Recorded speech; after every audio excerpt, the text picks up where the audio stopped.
Welcome to The Explainer. Today we're tackling a paradox of modern life, something so many of us feel.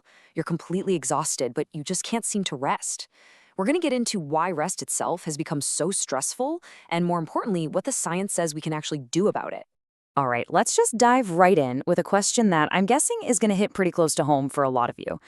Ever have one of those days, or maybe one of those weeks, where you are just completely wiped out, but actually relaxing, genuinely resting? Yeah, it feels totally impossible, right?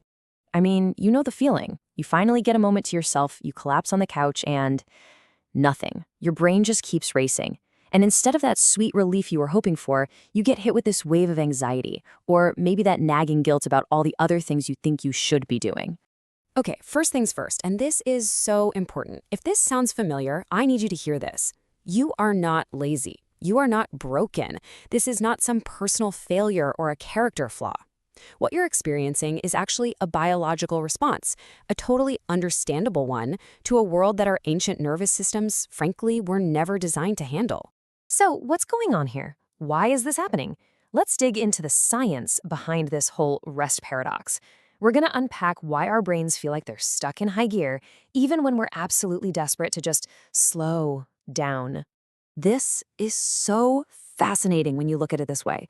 Our entire stress response system, right? It evolved for acute physical threats. Think about it like this. A saber-toothed tiger jumps out, you run like crazy, you get away. And then the threat is over. Your body gets that all-clear signal and you can finally relax. But today, our threats are totally different. They're chronic, they're digital, a constant low-level hum of stress that just never, ever stops.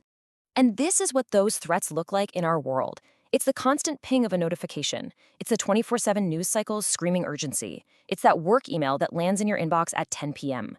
Your brain doesn't know the difference. It treats every single one of these as a micro threat, a tiny little danger signal. And because they never stop coming, it never gets that crucial all clear message it's waiting for. It just stays on.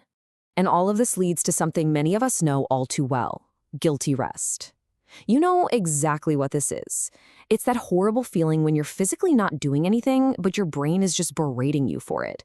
It's that inner voice telling you you're being lazy, that your value is tied to what you produce, and that just stopping is a waste of time.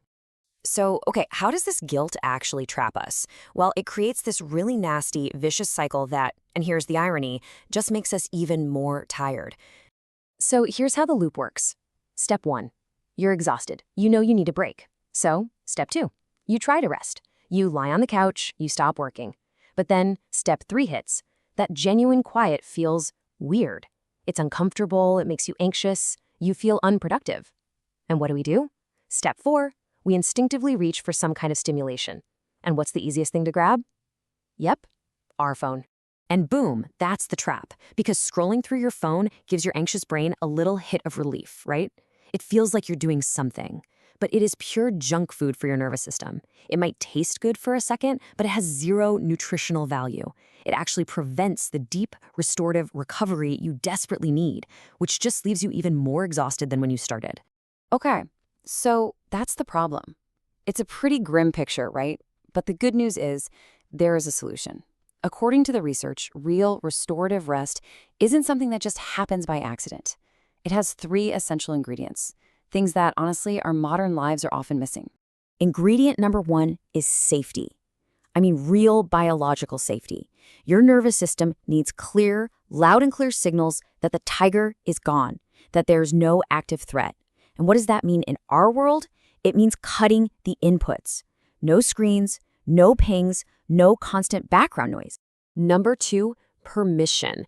And this one is all in your head. It's a conscious choice. You have to literally give yourself permission to stop. You have to tell yourself, rest is not lazy. It's a vital biological function. Because if you don't grant yourself that permission, your brain is just going to keep hunting for the next task. And ingredient number 3 is transition. Think of it like this. Your nervous system is like a giant freight train. It can't just stop on a dime. It needs time to slow down. It needs a buffer, maybe 20, 30 minutes of some low-key activity to really shift gears from that high alert fight or flight mode into the calm rest and digest state where recovery actually happens. All right, so we've got our ingredients: safety, permission, and transition. Now let's build a practical toolkit. We're going to go through 4 simple, concrete strategies that you can literally start using tonight to bring real, restful rest back into your life. Okay, strategy number 1. This one is probably the most powerful and, let's be honest, probably the hardest one too. You have to create a real, physical boundary with your phone. This is the clearest way to send that safety signal to your nervous system. And listen, this is the key. Putting it on silent doesn't cut it. It's not enough. The science is super clear here. Even just the sight of your phone sitting on the table is enough to keep your brain in a state of low-grade alert. Why? Because your brain sees it and thinks, oh, there's a potential task, a potential notification. It keeps those stress hormones bubbling just under the surface.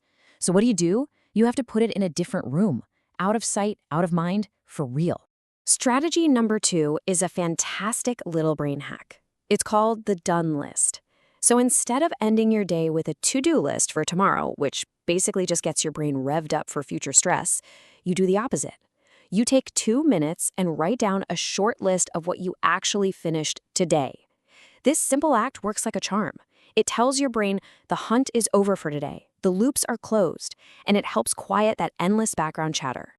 Okay, strategy 3. Create a transition ritual. We're talking about something super simple here, nothing complicated.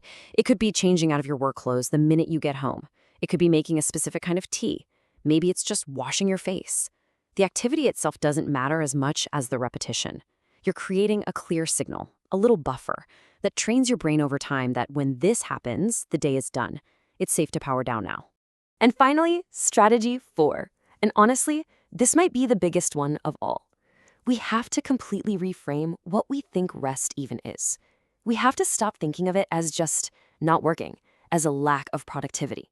Instead, we need to see it for what it truly is from a biological standpoint, an active and, yes, productive process. It's when your body repairs itself, when your brain consolidates memories. It is not wasted time. You're not stopping. You're refueling. And when you make that shift, it completely changes the question you ask yourself at the end of the day. You stop asking the old question, have I done enough today to earn the right to rest? And you start asking the new, much healthier question, am I properly maintaining my system so it doesn't break down? It's a total game changer. So I want to leave you with this final thought, this really powerful question. Are you treating your nervous system as a crucial part of the system you need to maintain? Or are you treating it like a resource that you can just keep taking from indefinitely until it's empty? That's a question that's really worth sitting with for a minute. Thanks so much for joining us.